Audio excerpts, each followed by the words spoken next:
ตัวนี้จะว่าตัวนี้สบาย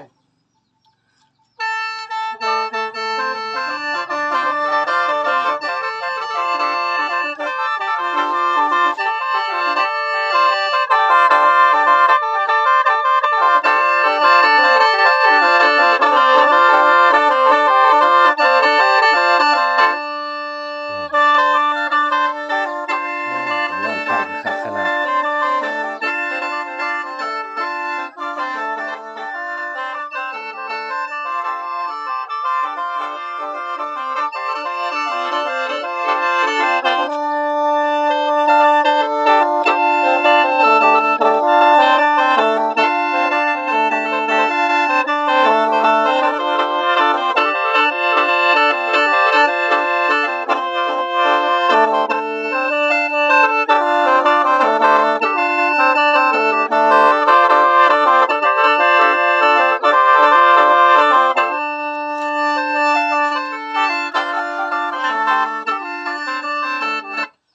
มันนั่นไหนมันเป็นน้ำล่มเลย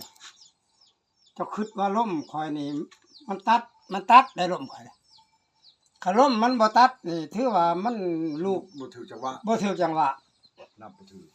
นํบ่ถูกจังหวะฮักตะกี้อันขอให้ขอยก็บ่ได้นั่นเนาะขอยก็บ่ได้เฮียนขอยก็เฮียนไปนำหมู่ซื่อๆได้ทำไมขอยสิเฮียนว่า